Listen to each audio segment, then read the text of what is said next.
It's early June in 1985. Decisions were difficult at the movies as we were trying to decide between going 88 miles an hour or slipping past the Fratellis for an adventure. Hit radio was playing 80s superstar after 80s superstar, and the networks were offering some classic comedies along with one of my favorite action shows. This might have been one of the greatest weeks ever. Hit the like button, hit the subscribe button, and get ready. This Week in the 80s starts now.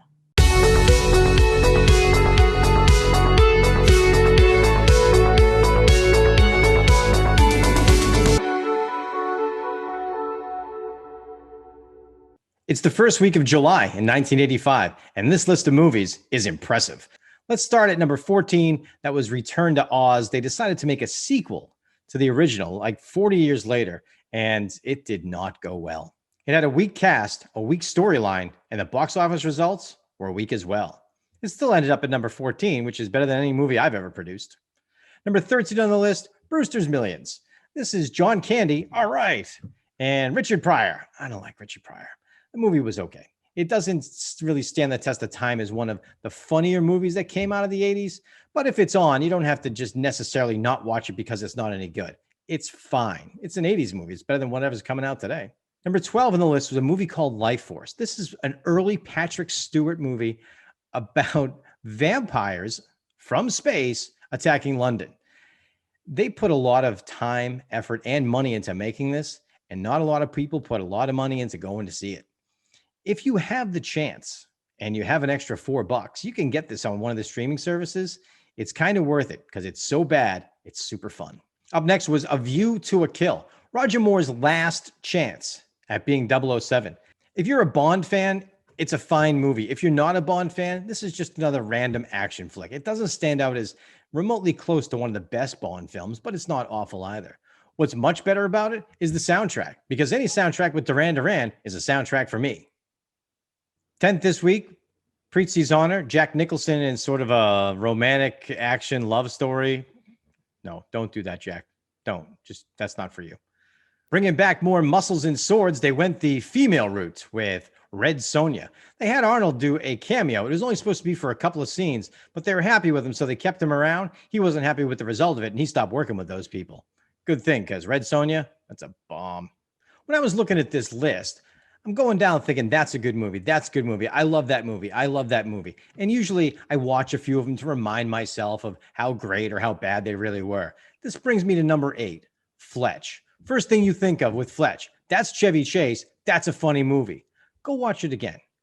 Go watch it again and tell me if you think it's funny, because I just sat there watching and thinking, why did I think this was funny? I mean, maybe it was funny because I was 13 or I was 12. I mean, maybe that is the humor that was really needed for this show. But as an adult, Fletch is not a funny movie. He changes his clothes and does stupid things. There's no comedy in that. There's barely even any imagination. But we spent a lot of money going to see it. It made $40 million. Number 7 this week, and pretty much in the top 5 in my heart of movies all time, The Goonies. One of the great things about The Goonies is there are so many mistakes that are made in this movie that they just said, I don't care. We're just going to leave it in there. There are continuity mistakes where guy's walking down the hallway and he's got black shoes. And when he comes around the corner, he's wearing white shoes. Or he's having a conversation with someone and he's wearing a hat. And then all of a sudden he's not wearing a hat. If you watch The Goonies a bunch of times, like, and actually pay attention for this stuff, you won't believe how many mistakes are in it. And we don't care. We don't care because we weren't watching it whether or not Data's wearing white or black shoes. We're watching it because it's a super fun movie. You know, a bunch of times, Josh Brolin, of course, in this plays Bryan. They call him Josh. The character calls him Josh. And they didn't even edit that out. They just said, forget it, we'll leave it in there. One of the fun things to watch for is the time when Chunk is talking about pizza. And he mentions that he was at Godfather's Pizza. Look closely. He's clearly saying Pizza Hut. But Pizza Hut didn't want to be related to this movie. So they said, you can't say our name. So they just dubbed it out and put in Godfather. And we don't care. Goonies is awesome. That's at number 7 this week. Number 6, as iconic an 80s movie as it gets. I mean, this is just loaded with the Brat Pack kids. It's St. Elmo's Fire.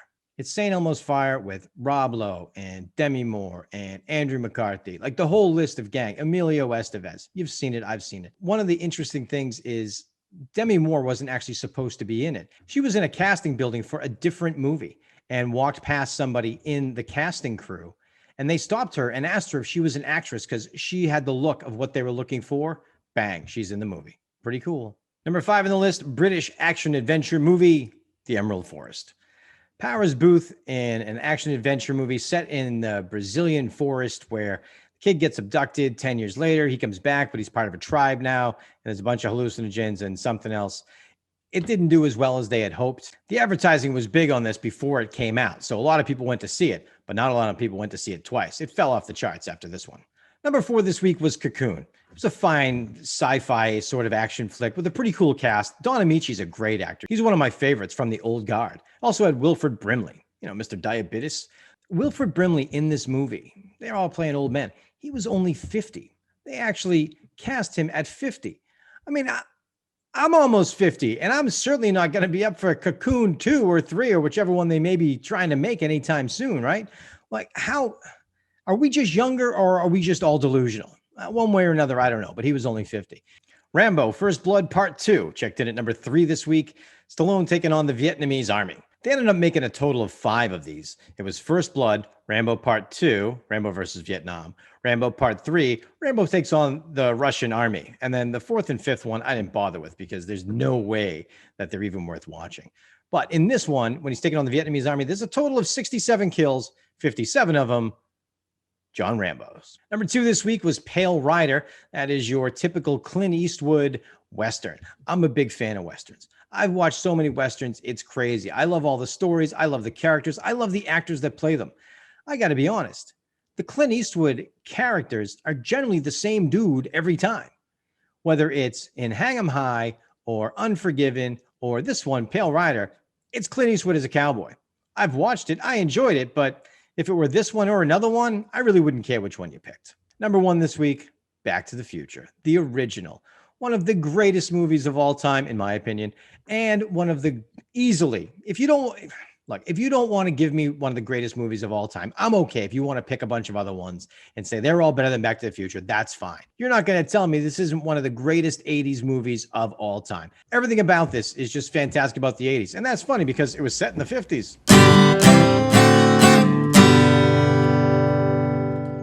It's Tuesday night in July of 1985. What are you watching on television? Well, if you were like me, if you and I are hanging out and you're like, hey, Paul, what are we going to put on? It's Tuesday night in July of 1985. There's only one answer I have for you. Let's go with the A-Team. If you take a closer look at the subject matter of the A-Team, it's pretty controversial. These guys come back from the war. They're considered criminals. The government is hunting them down. They're running from the government, yet they're also going above the law to help people who need them. So they're skirting the police, they're skirting the feds, they're blowing a lot of stuff up, and we're just cheering them along. Gotta love 80s television. That's on NBC. On ABC, we had Three's a Crowd. Now you remember Three's Company. Three's a Crowd was the next show. They were trying to do more with it. They were trying to spin it off because Three's Company had run its course. So they had already tried the Ropers. That lasted one season and that was done. So now they're going to try Three's a Crowd. They take John Ritter and dump everybody else. Didn't even tell him what was happening. So Joyce DeWitt and Priscilla Barnes and Richard Klein didn't even know. Don Knotts didn't know this was all going on. They start the new season. Jack Tripper's got his new girlfriend and her father is involved in the show. And well, you know what? That lasted 22 episodes and they dumped that as well. At 8 o'clock on CBS, we had The Jeffersons. This was the last new episode for George and Wheezy. What a fantastic show. At 8:30 on CBS, following The Jeffersons, we had Alice. Stow it, Blondie. Mel was great. ABC rolled out Foul Ups, Bleeps, and Blunders.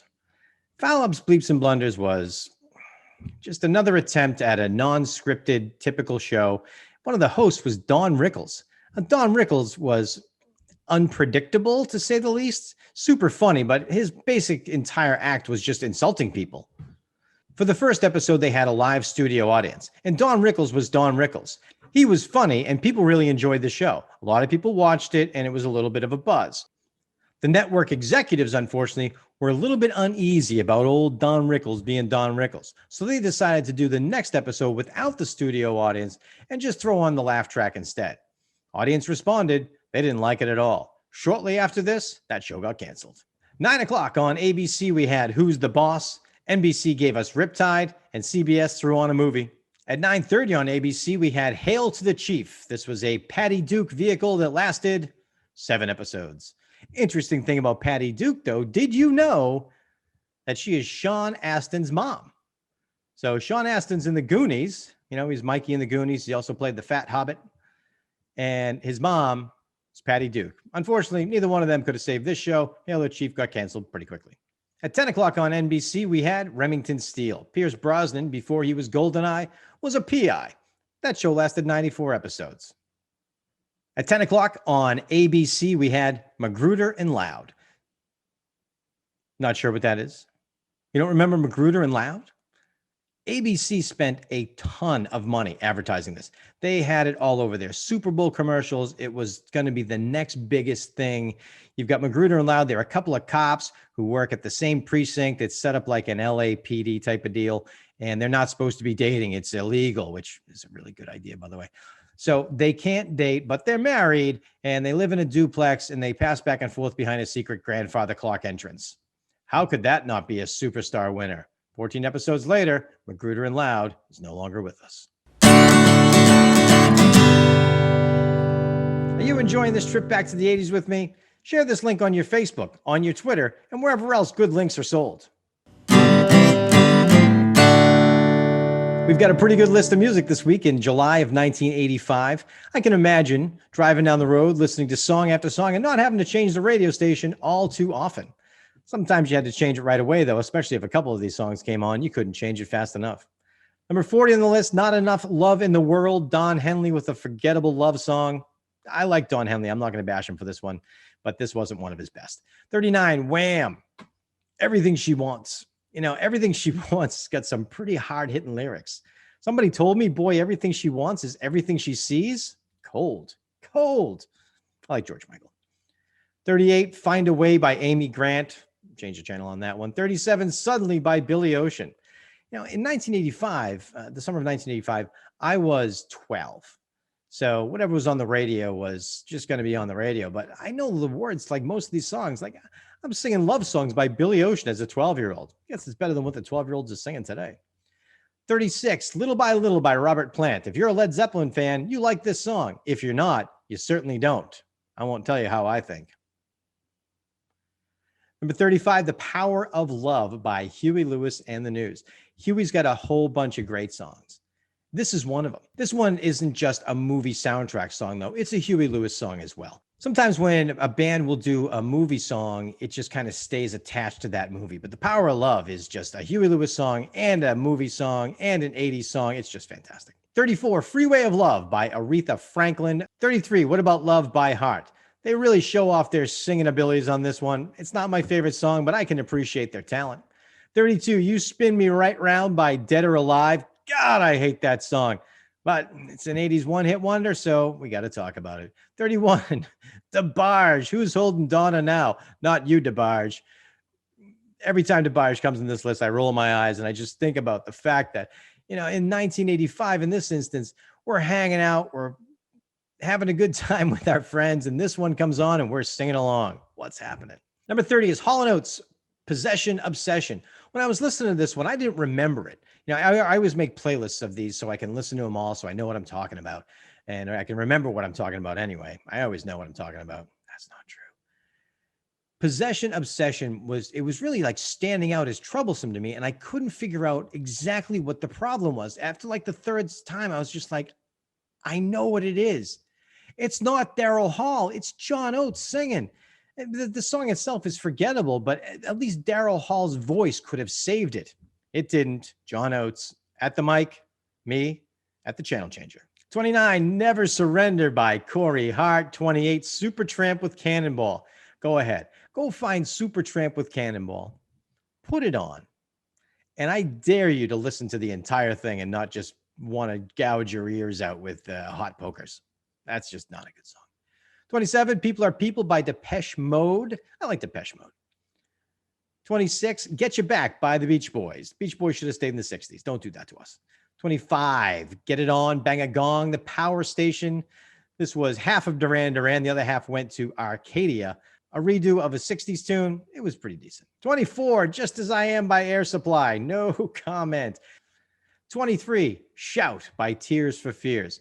This song, if you actually pay attention to the lyrics, man, they're brutal. How about this one?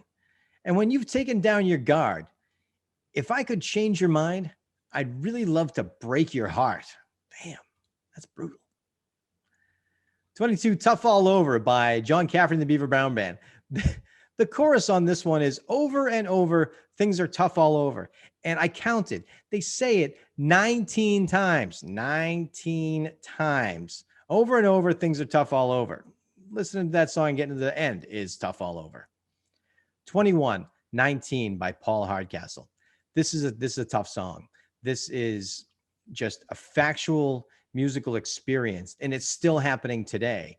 And I could do hours just based on the subject matter of 19 by Paul Hardcastle. It's terrible it's terrible how we treat our soldiers. It's terrible what happens to them. And as a country, as a community, as human beings, we need to do a better job of taking care of our guys.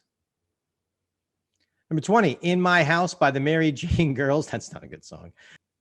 Number 19, get this one stuck in your head all day long. Walking on Sunshine by Katrina and the Waves. At number 18, we had Smuggler's Blues by Glenn Frey. You be cool for 20 hours and I'll pay you 20 grand. Doesn't sound like a bad gig. The only problem is when you get caught, you go to jail for a very long time. 17, Crazy in the Night Barking at Airplanes by Kim Carnes. Kim Carnes, who's basically famous for Betty Davis Eyes and her amazing contribution to We Are the World, which was When We. That's all she says. Number 16 had some serious hair. We talk a lot about 80s hair. 80s kids make fun of 80s kids for having 80s hair. But number 16, Things Can Only Get Better by Howard Jones. Man, that guy had a do. 15, Night Ranger with Sentimental Street. 14, another Tears for Fears. Everybody Wants to Rule the World. That song's from the Big Chair album. That was a good one. 13, If You Love Somebody, Set Them Free by Sting. Not one of his best. Number 12, The Goonies Are Good Enough by Cyndi Lauper. Not one of her best either, but if you're going to mention the Goonies, I'm in. Number 11, Bruce Springsteen with Glory Days. You know what the Glory Days was? The 1980s. That's why I'm doing this show. That's why you're watching it. Let's move on to the top 10. Number 10, Angel by Madonna. Number 9, Till Tuesday with Voices Carry. In 1983, they won the WBCN, the Rock of Boston, WBCN, the Rock and Roll Rumble. 2 years later, they're in the top 10. Nice job there, voters, for WBCN. 8, Every Time You Go Away by Paul Young. I don't know what it is about this song, but I love it. Number 7, You Give Good Love by Whitney Houston. Pass. Number 6, Would I Lie to You by the Eurythmics. A lot of people love the Eurythmics and this song. My opinion on it is number 5, The Search Is Over by Survivor. Survivor had more than one song. They didn't have more than 2, though. There it is. Number 4, Heaven by Bryan Adams. Anyone who had a girlfriend or a boyfriend in the 80s had this as, quote unquote, our song. I think I had that about 5 times. Number 3, Raspberry Beret by Prince and the Revolution. She walked in through the outdoor. 2, A View to a Kill by Duran Duran, taken from the movie. This song is still one to just put on and crank up. It's awesome. Top of the charts this week, number 1, Phil Collins with Sussudio. There's a girl that's been on my mind all the time. Sussudio. What the hell does that even mean? Before you move on to the next show, make sure you click that subscribe button and click the like button. That is kind of important to me. Also, check on the playlist tab for a lot of great music that you can just put on and enjoy the heck out of. Tell your friends, tell your family, the 80s are here to stay. No matter how far away from we get, we'll keep them alive.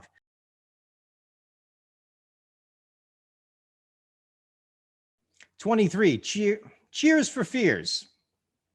What? 34, Freedom of Love by nobody, because that doesn't exist. Something about this show that you might not know. Tommy Hyatt, Alice's son, was played by Philip McKeon, who is Nancy McKeon's brother. Nancy McKeon, you ask?